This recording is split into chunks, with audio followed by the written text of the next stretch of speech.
Alexandre avait toujours vécu en contrôlant chaque détail de sa vie. C'était le genre d'homme qui anticipait tous les résultats, sans jamais laisser ses émotions interférer avec sa logique. Mais une soirée tranquille dans un petit restaurant modeste changea tout. Lorsqu'il entendit un léger sanglot inattendu et vit les yeux bleus intenses d'une petite fille qui semblait refléter les siens, son monde soigneusement planifié commença à s'effondrer. Et quand la femme derrière la fillette se retourna, pâle et figée, en murmurant son nom comme un écho du passé, Alexandre sut que rien ne serait plus jamais pareil. Cette petite n'était pas simplement une enfant perdue, c'était sa fille, quelqu'un dont il ignorait même l'existence.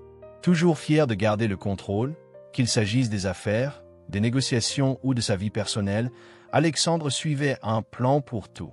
Sans surprise, sans occasion manquée, sans laisser de questions en suspens. C'est ainsi qu'il avait bâti sa société prospère. Cependant, cette nuit-là, pour la première fois depuis des années, il se détacha de l'univers des réunions et des dîners avec les investisseurs. Il désirait simplement passer un dîner tranquille, loin du luxe habituel, dans un endroit où il pouvait rester incognito. Il se retrouva dans un petit restaurant familial en périphérie de la ville. L'ambiance y était chaleureuse, emplie du parfum du pain tout juste sorti du four et d'un steak grillé qui sentait bon la viande. C'était un lieu où les gens prenaient leur temps, où les rires remplaçaient les conversations froides d'affaires. Les serveuses allaient et venaient entre les tables, saluant les habitués par leur prénom, et l'on ressentait une véritable atmosphère de convivialité. Alexandre choisit une table près de la fenêtre, commanda un steak et un verre de vin, et se permit, pour la première fois depuis longtemps, de se détendre et de savourer l'instant sans être accablé par les échéances. À peine eut-il levé le premier verre que le doux sanglot d'une petite voix brisa le murmure ambiant. En levant les yeux, il aperçut une silhouette menue près du comptoir. Une fillette assise sur le sol, les épaules secouées tandis qu'elle s'essuyait le visage avec ses petites mains. Elle n'avait probablement pas plus de 4 ans, avec de légers cheveux bouclés encadrant un visage rond et des yeux bleus tristes remplis de larmes. Quelque chose se serra dans la poitrine d'Alexandre. Il n'était pas du genre à se mêler des affaires des autres, mais il ne pouvait ignorer la détresse de cet enfant. Il repoussa sa chaise, traversa la salle en quelques pas et se pencha doucement à côté d'elle, prenant soin de ne pas l'effrayer. « Bonjour, ça va ?» demanda-t-il avec douceur.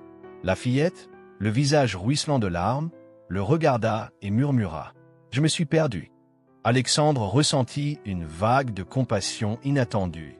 Il s'attendait à entendre quelque chose comme « J'ai perdu mon jouet » ou « J'ai renversé ma boisson », mais « perdu » était bien plus grave.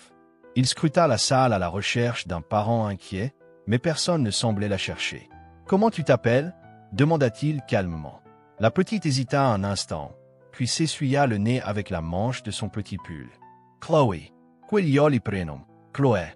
Et ta maman, où est-elle » continua Alexandre. Les lèvres de la fillette tremblèrent tandis qu'elle secouait la tête. « Elle était ici, mais ensuite elle est partie. Je pensais qu'elle reviendrait et puis, je ne l'ai plus vue. » Alexandre poussa un long soupir, réalisant que si sa mère travaillait ici, elle avait probablement quitté la table pour un moment, pensant que Chloé resterait en place. Mais, petit enfant dans un restaurant bondé, elle s'était égarée. Bien qu'il aurait pu appeler une serveuse et retourner à son repas, quelque chose dans les yeux apeurés de Chloé l'empêchait de la laisser ainsi. « Ta maman travaille ici » demanda-t-il. Chloé hocha la tête. « Oui, c'est une serveuse. » Cela confirmait ses soupçons. Alexandre regarda autour de lui et vit plusieurs serveuses s'activant entre les tables, mais aucune ne semblait à la recherche d'une petite fille perdue. « Allons la chercher ensemble, d'accord » proposa-t-il. Chloé hésita un bref instant avant de glisser sa main minuscule dans la sienne. La chaleur de son contact le surprit. Il n'était pas habitué à tenir quelque chose d'aussi petit et fragile. Mais en marchant côte à côte dans le restaurant pour retrouver sa mère, Alexandre ne se doutait pas que ce simple geste allait bouleverser sa vie à jamais.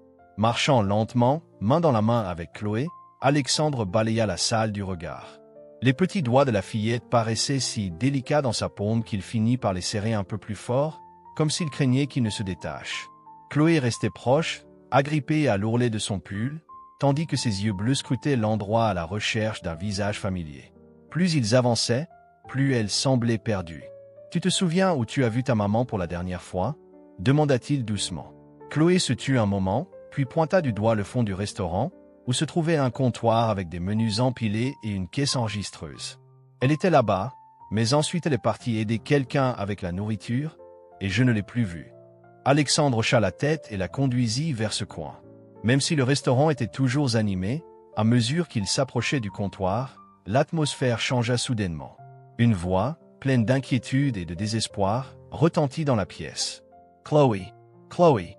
Chloé s'illumina aussitôt et se tourna vers la provenance de l'appel.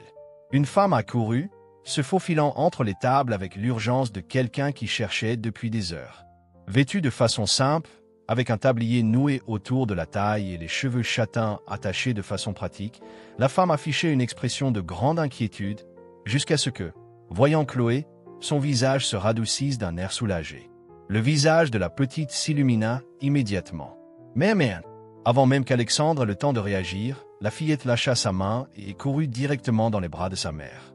La femme la serra fort contre elle. « Mon Dieu! Où étais-tu passé » s'exclama-t-elle, la voix tremblante, en caressant la chevelure de Chloé et en déposant un baiser sur son front. « Je suis resté ici, mais je ne t'ai plus vu et j'ai eu peur, » murmura Chloé. La mère inspira profondément, ferma les yeux un instant, puis examina le visage de sa fille avec tendresse. « Ça va? Tu n'étais pas blessé ?» demanda-t-elle. Chloé secoua doucement la tête. « Ça va. » Alexandre, qui s'était reculé pour ne pas déranger, resta figé lorsque la femme leva enfin les yeux vers lui. À cet instant, tout changea. Il reconnut ses yeux d'un brun intense, différents des bleus de Chloé, mais leur forme, la surprise et l'émotion qui s'y lisaient lui étaient familières. Il la connaissait, et elle le connaissait aussi. Un silence lourd s'installa entre eux. « Alexandre !» murmura la femme, comme incrédule. Le cœur d'Alexandre s'accéléra. Il avait déjà entendu cette voix par le passé et la reconnaissait parfaitement. « Marie » dit-il doucement. Marie serra un peu plus Chloé dans ses bras, comme par réflexe, tandis qu'Alexandre restait immobile, incapable de penser clairement. En la regardant attentivement, une révélation bouleversante le frappa de plein fouet. Chloé, avec ses cheveux bruns et ses yeux bleus, n'était pas une enfant ordinaire, c'était sa fille. L'estomac d'Alexandre se noua et ses poings se crispèrent tandis qu'il luttait pour reprendre son souffle. Se tournant vers Marie, il demanda à peine audible. « Dis-moi la vérité. Est-ce vraiment ma fille ?» Marie retint son souffle, instinctivement, serra Chloé dans ses bras, comme pour la protéger de la gravité de cet instant. Elle avait imaginé ce moment tant de fois, se demandant quoi répondre si jamais elle retrouvait Alexandre, mais rien ne l'avait préparée à la réalité de la situation.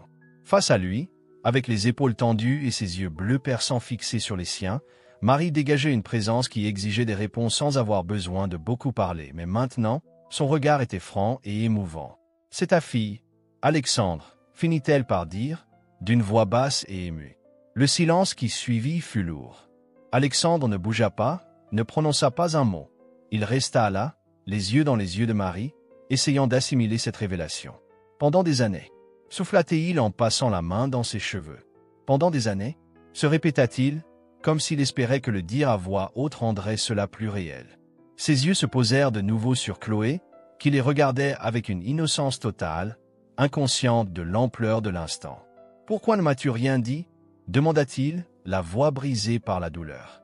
Marie serra doucement la main de Chloé et répondit avec difficulté. « Parce que tu avais toute une vie devant toi. Tu étais occupé à construire ton avenir, à conclure des affaires importantes, à voyager sans arrêt. Je ne voulais pas te freiner. » Alexandre laissa échapper un rire amer, presque incrédule. « Tu ne m'as jamais laissé décider pour moi-même. » Les yeux de Marie se remplirent de larmes. « Je croyais faire ce qui était le mieux, » murmura-t-elle. Alexandre plissa les yeux. « Le mieux? Tu m'as privé de 4 ans, m'empêchant de connaître ma propre fille, d'être là pour elle. Et maintenant, on attend de moi que j'accepte ça ?» La voix de Marie se brisa en un murmure. « Je n'ai jamais voulu te faire de mal, mais tu nous as blessés tous les deux. » Un lourd silence s'installa entre eux. Alexandre prit une profonde inspiration, essayant de dépasser la colère et la douleur. Ces 4 années étaient perdues, mais Chloé était toujours là. D'une voix ferme, il déclara « Je ne m'éloignerai pas d'elle, Marie. » Marie avala difficilement et hocha la tête. « Je ne m'attendais pas à ce que tu réagisses ainsi, mais je ne t'en empêcherai pas. » Alexandre examina son visage, cherchant un signe de résistance. Mais il ne vit que de la fatigue, de la culpabilité, peut-être, un soupçon de soulagement. Il jeta un coup d'œil vers le comptoir où Chloé, avec un petit sourire timide, jouait en bougeant ses petites jambes, comme si elle découvrait le monde. Il affirma alors: « Nous devons régler ça pour elle. » Marie murmura: « Oui, nous devons le faire. » Cette nuit-là, pour la première fois, Alexandre sentit qu'il assumait enfin quelque chose d'important, pas un contrat ou une négociation, mais le véritable rôle de père. Toute sa vie, il avait résolu des problèmes et conclu des affaires impossibles. Mais assis face à Marie, dans ce petit coin discret, il comprit qu'aucun accord ne pourrait rattraper le temps perdu avec sa fille.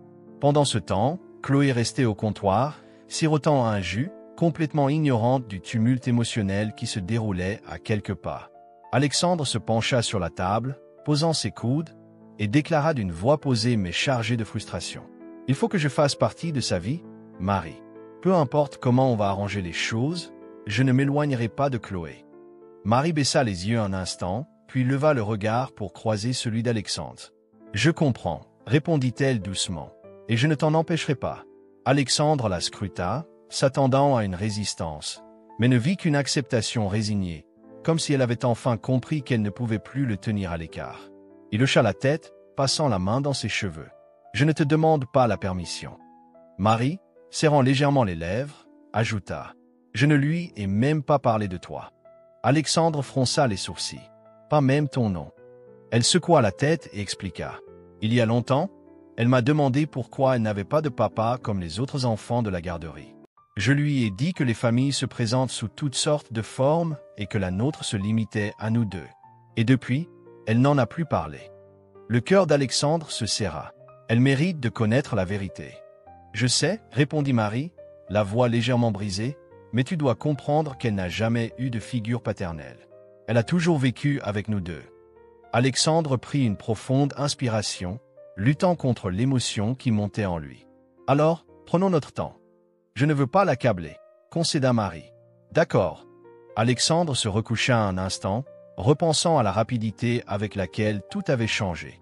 Il y a à peine quelques heures, il était entré dans ce restaurant pour un dîner tranquille, et maintenant il se retrouvait face à la mère de sa fille, cherchant à comprendre comment être le père d'une enfant dont il ignorait l'existence. D'une voix plus douce, Marie dit: « Elle t'aime beaucoup, tu sais. » Alexandre leva les yeux vers le comptoir où Chloé dessinait avec un feutre rouge que lui avait donné une serveuse. D'ordinaire, elle ne s'approche pas ainsi des inconnus, mais elle t'a laissé tenir sa main. C'est rare. Une chaleur réconfortante envahit le cœur d'Alexandre en voyant Chloé, concentrée sur son dessin, le visage plissé en traçant ses formes sur le papier. Il se sentait indigne de cet amour immédiat, mais il n'allait pas le gaspiller. « J'aimerais sortir avec elle un de ces jours, » dit-il après un moment. « Pas aujourd'hui, ni demain, mais bientôt, juste toi et elle, » ajouta-t-il. Marie hésita un instant, puis acquiesça. Alexandre poussa un long soupir, sentant la tension s'évanouir peu à peu de ses épaules. Ce n'était pas parfait, ni suffisant, mais c'était un début, et pour l'instant, c'était tout ce qui comptait. Le lendemain, Alexandre arriva au parc un peu plus tôt que prévu et marcha près de l'aire de jeu, essayant de calmer ses nerfs. Cela faisait 2 jours depuis sa conversation avec Marie, 2 jours depuis qu'il avait appris qu'il avait une fille, et tout lui semblait encore irréel.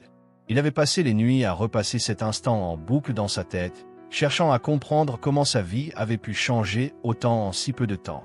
Alexandre n'avait pas peur des responsabilités. Après tout, il avait bâti son empire de zéro, pris des décisions qui avaient touché des milliers de vies et affronté des pressions qui auraient brisé bien des hommes.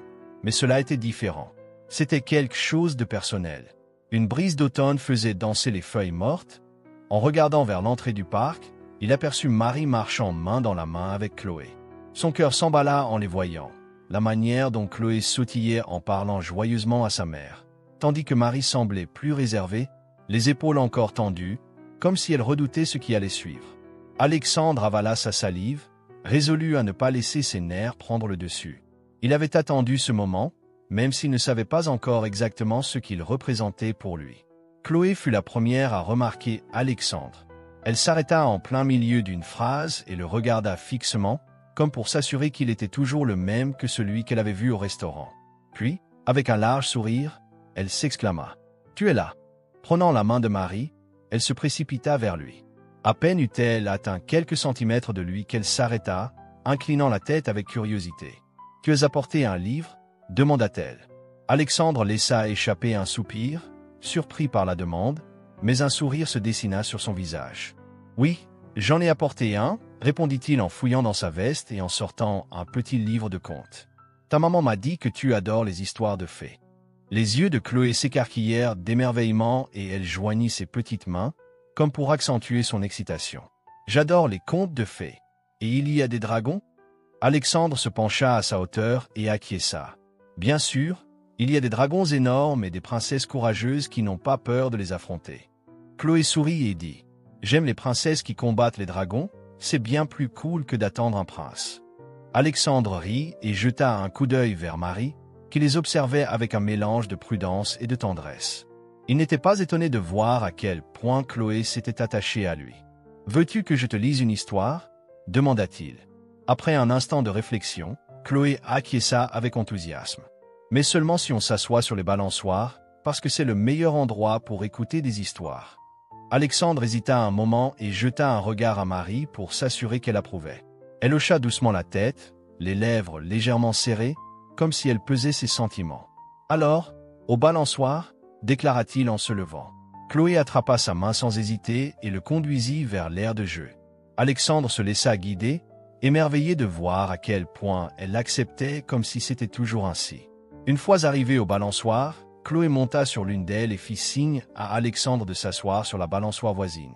Il s'installa, le livre sur les genoux, et commença à lire, même si son esprit vagabondait en pensant à la petite fille à ses côtés, à la façon dont elle l'écoutait avec une attention et une confiance absolue.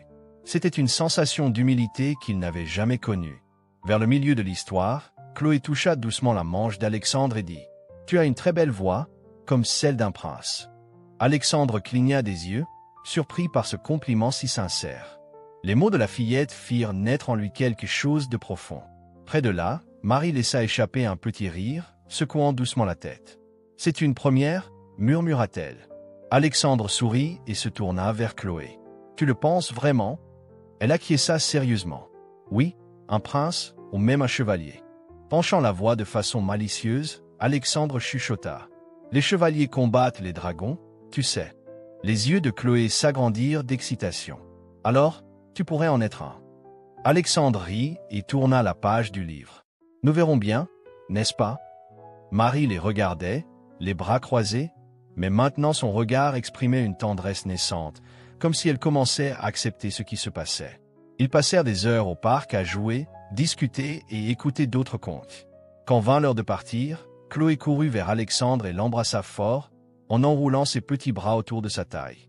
Il resta immobile quelques instants, surpris par cette marque d'affection inattendue, mais il rendit l'étreinte, le cœur serré d'émotion.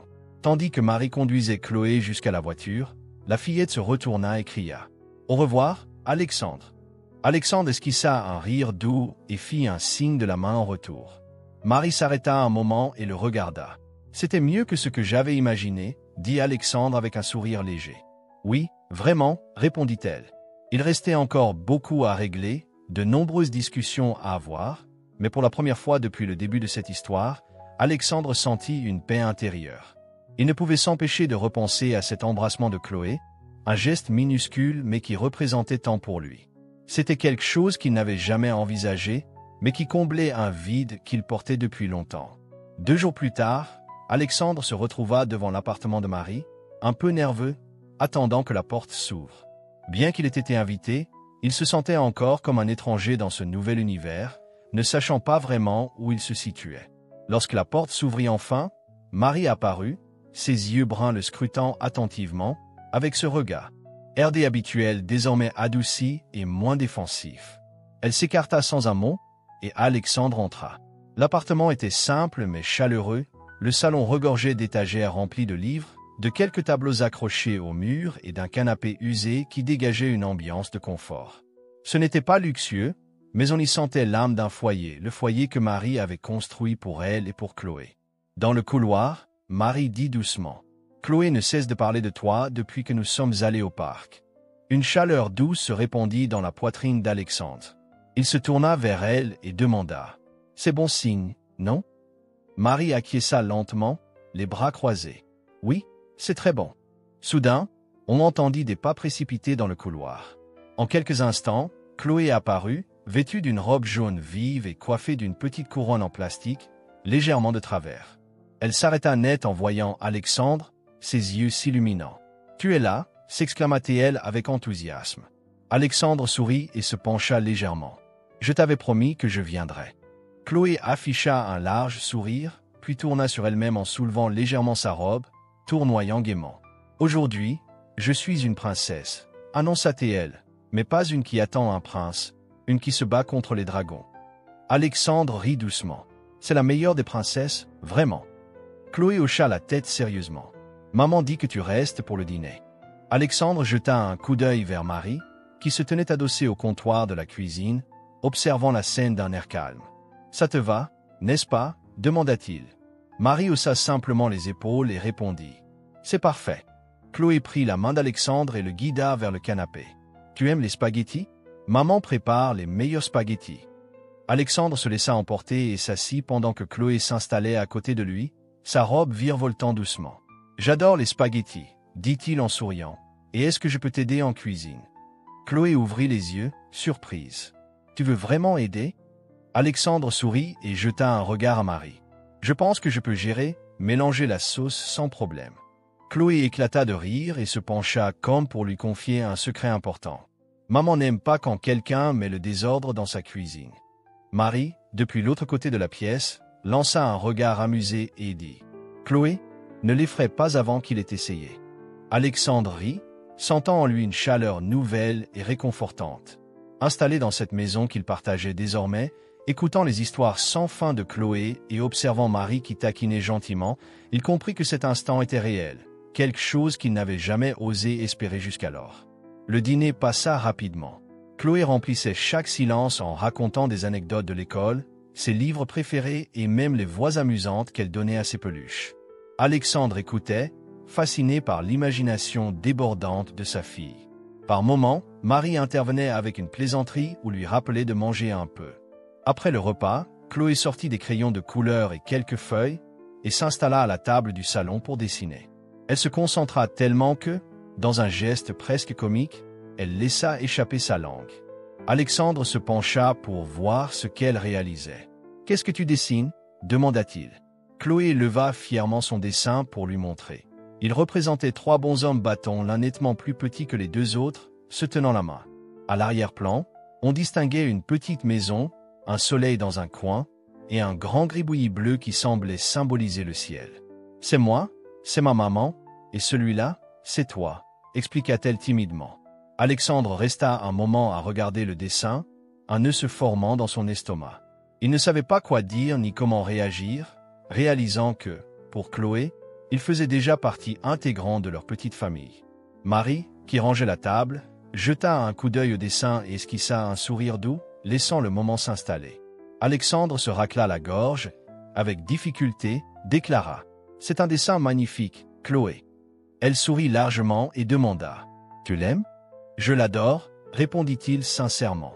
Satisfaite, Chloé retourna à ses coloriages pendant qu'Alexandre se détendait, passant la main dans ses cheveux. Toute sa vie, il avait poursuivi le succès, croyant que c'était la chose la plus importante, mais en voyant sa fille dessiner leur petite famille, il comprit qu'il s'était trompé. Il ne voulait pas seulement faire partie de sa vie, il avait besoin d'y être présent.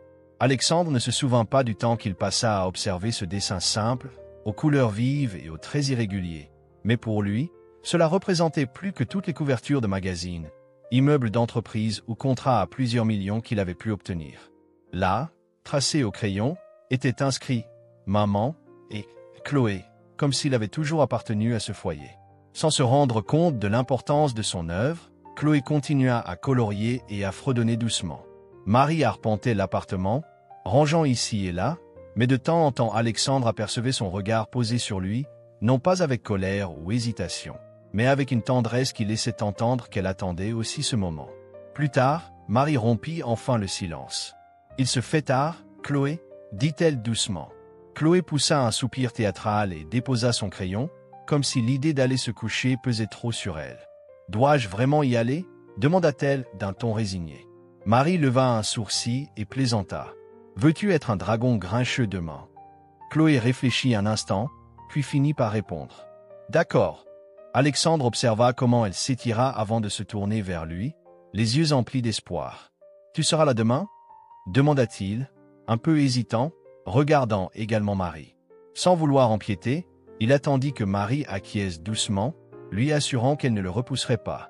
Avec un sourire, il dit « Oui, je serai là. » Chloé sourit de toutes ses forces et, après un bref moment, courut dans ses bras pour le serrer fort. Alexandre resta immobile un instant, surpris par cet élan d'affection. Mais il rendit rapidement l'étreinte tandis qu'elle s'éloignait en courant vers sa chambre. Il resta là, quelques instants, absorbant ce qui venait de se passer. En seulement quelques jours, Chloé avait clairement montré qu'il avait sa place parmi eux. Marie, appuyée contre le comptoir, le regarda tendrement et murmura « Elle s'est déjà attachée à toi. Tu ne peux pas simplement disparaître. » Regardant dans ses yeux pleins de détermination, Alexandre répondit « Je ne vais nulle part. » Marie le contempla longuement avant de hocher la tête et de se diriger vers le couloir. Juste avant de partir, elle se retourna et chuchota « Bonne nuit, Alexandre. » C'était la première fois qu'elle prononçait son nom sans aucune tension, sans hésitation, sans cette barrière habituelle. Alexandre soupira et se laissa tomber sur le canapé, murmurant doucement « Bonne nuit, Marie. » Alors qu'il écoutait le léger rire de Chloé venant de sa chambre et la douce voix de Marie lui racontant une histoire, Alexandre comprit qu'après tant d'années, il ne courait plus après quelque chose d'inaccessible. Il ne poursuivait plus un autre contrat, un autre succès ou un chiffre sur un tableau. Pour la première fois, il se sentait exactement là où il devait être, et il n'allait pas laisser cela lui échapper.